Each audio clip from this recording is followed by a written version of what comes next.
Allora Presidente, questa è stata un'annata, una buona annata, indubbiamente, quindi dovremmo avere anche un buon olio dal punto di vista qualitativo, oltre che quantitativo, perché l'anno scorso è stata da piangere per gli olivicoltori. Sì, tra Xylella fastidiosa, tra la mosca, fastidiosa proprio per il nome, avevano adebellato mezze piante dell'Italia, e tra la mosca che è la Dacus oleae, che è una mosca alla fine che va a creare un problema all'oliva e poi alla fine rovina il prodotto. L'anno scorso c'è stata una piovosità elevata tra luglio e agosto e quindi ha fatto sì di sviluppare questo insetto, ma direi che quest'anno, il 2015, sarà l'annata storica del secolo, perché c'è stato giornate soleggiate, un'elevatissima temperatura luglio-agosto a 40 gradi, quindi debella naturalmente questa mosca, quindi non abbiamo avuto problemi. Noi vediamo le catture, monitoriamo con le tabelle e vediamo non ci sono catture di mosca. Quindi questo problema non di ci questa sarà patologia non c'è stato, e la Xylella ha infierito meno, oppure ormai quello che si è perso, perché c'è la paura del contagio, sono creati questi corridoi. Sì, c'è una nel sud, se non...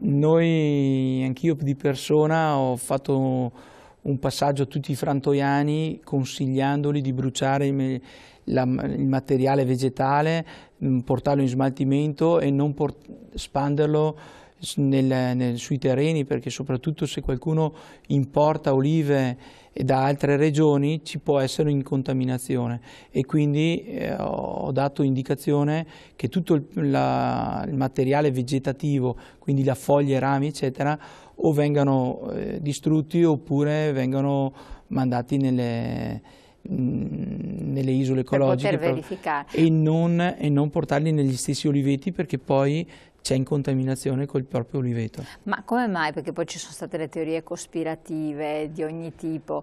C'è stato un po' di tutto lì, esatto. C'è chi dice che la Xylella se l'è inventata in laboratorio per andare a boicottare un'italianità che comunque fa paura al mondo.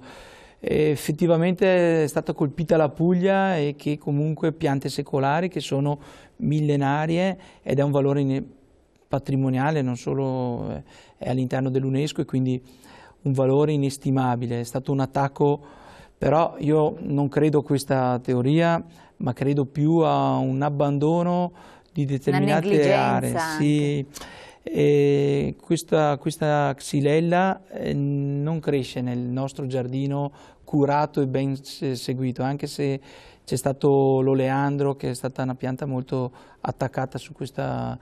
Quindi io direi che la funzione del contadino, dell'olivicoltore, è di elevatissima importanza. Quindi cioè, la cosa cura, non hanno fatto però? Bisogna l'erba tagliarla, bisogna curarla, bisogna lavorarlo. L'oliveto non si può abbandonare. Un oliveto abbandonato con l'erba alta genera anche questi tipi di malattie, e l'anno scorso c'è stata questa esplosione. Io direi che l'appello deve essere generalizzato a tutti.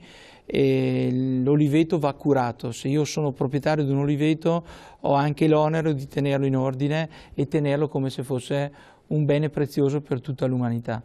Quindi la Xylella direi che è il primo segnale di abbandono.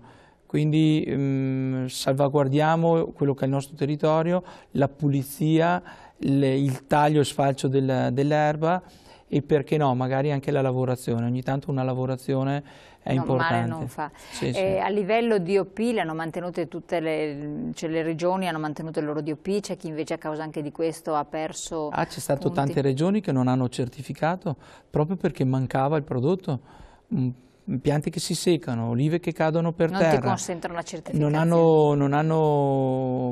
Noi nel Veneto siamo stati anche abbastanza fortunati, perché bene o male c'è stato un primo attacco di mosca, ma che l'oliva è caduta per terra, e quindi quella che è rimasta sulla pianta è rimasta sana, è rimasta perfetta, integra, non attaccata dalla mosca, e quindi siamo riusciti a fare una stagione discreta. E in Toscana invece no, lì c'è stata una tabula rasa, proprio le olive sono cadute per terra. L'anno scorso? Sì, l'anno scorso hanno dovuto approvvigionarsi un po' in giro per l'Italia, ma veramente sono stati scarsi di produzione.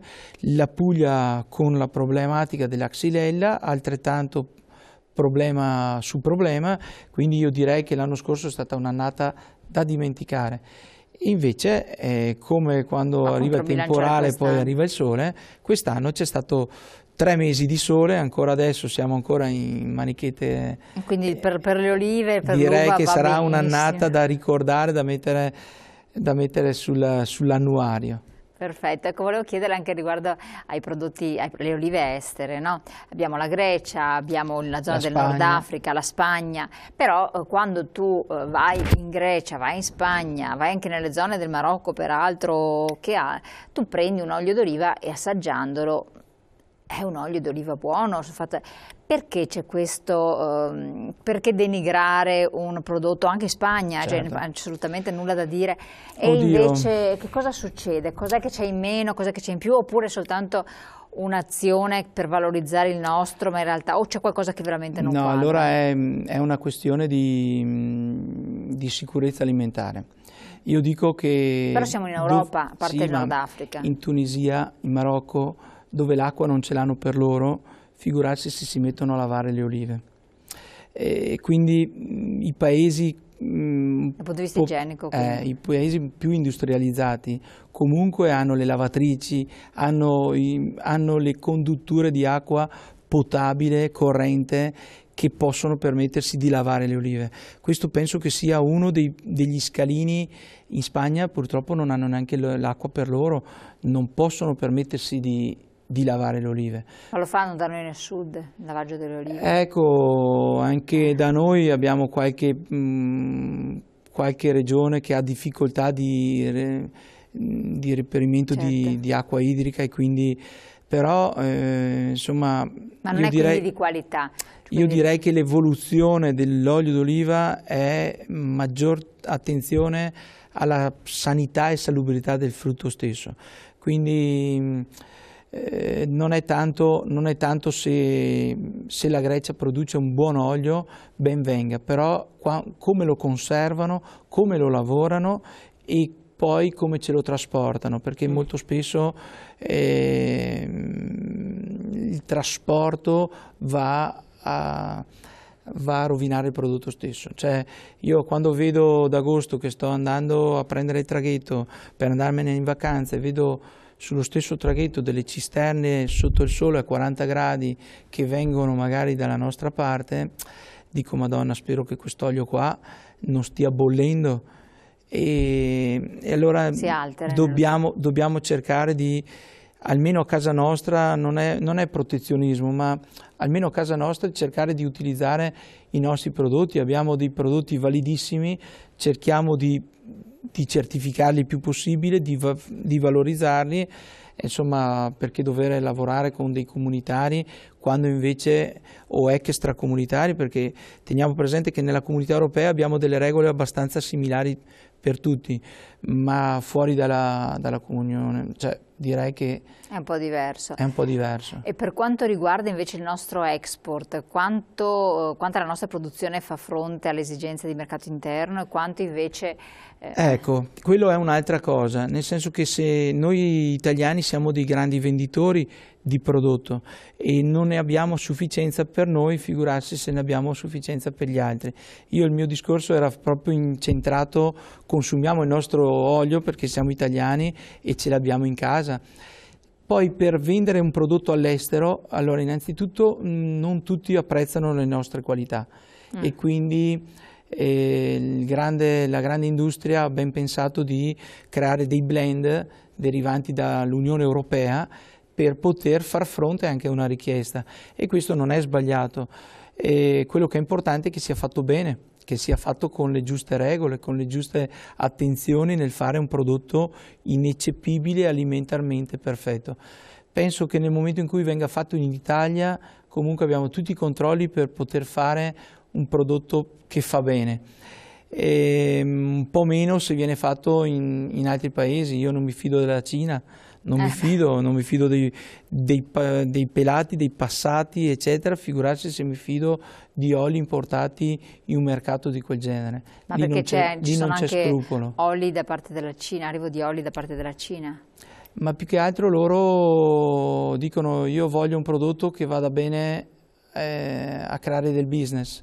Quindi solo il business. E quindi per loro, l'abbiamo visto, insomma, loro guardano un po' il dio denaro e punto. La parte qualitativa del prodotto intrinseco interessa poco. Io ci metto un attimo. Siamo arrivati in chiusura, proprio una nota anche di informazione così. Lei con la sua azienda, che appunto è la Redoro, che è comunque un marchio ormai riconosciuto a livello internazionale, tra l'altro avete anche i mercati stranieri, avete tutta una gamma di altri prodotti, quindi con l'olio si può fare tutto. Sì, per esempio noi come Redoro abbiamo pensato di dare il meglio di quello che si può fare con l'olio, quindi il sottolio, piuttosto che il tonno in olio che extravergine, piuttosto che il patè all'olio d'oliva, la crema all'olio d'oliva. Tenete presente che mia nonna si frizionava dopo la doccia con l'olio d'oliva, allora perché non creare delle creme a base di olio extravergine e oliva che sono efficaci, e che sono efficaci. Tra l'altro l'olio in proporzione costa poco all'interno di una crema, ci sono delle creme blasonate che costano 150 euro, ma teniamo presente che riusciamo veramente a fare una crema accessibilissima e che è alla fine alla base della naturalezza, che è l'olio extravergine. Insomma, anche studi di mercato, di evoluzione per riuscire sempre a reggere la competitività anche internazionale. Sì, direi che all'estero ci guardano come un popolo che ha il suo perché, che ha una sua qualità di vita, uno suo stile di vita e una sua alimentazione, e molto spesso ci copiano, vengono in Italia, guardano sul tavolo del ristorante, vedono la bottiglia col manichino, dicono: ah, come mai usate Redoro? Perché è l'azienda del nostro territorio. E allora perché io non potrei utilizzarla anche nel mio paese? E allora questo genera interesse, genera entusiasmo e crea indotto, e allora poi insieme con l'olio si portano via la pasta a chilometro zero, piuttosto che il vino e l'amarone, il prosecco. Insomma, bisogna metterci la testa nelle cose. Noi ci dobbiamo veramente creare squadra, creare sinergia tra tutti noi, volerci un po' bene e un pochino avere un minimo di protezionismo, perché non guasta, almeno per quello che sono le nostre abitudini e tradizioni alimentari. Insomma. Assolutamente. Presidente, noi la ringraziamo di averci accompagnato in questa passeggiata conoscitiva molto interessante, le facciamo naturalmente gli auguri, buon lavoro, ce n'è adesso da lavorare per voi, adesso periodo noi caldo. Dal 1° novembre in poi lavorerete e ci rivedremo presto. Grazie a voi telespettatori di averci Grazie. seguito, noi come sempre ci ritroviamo domani. Grazie.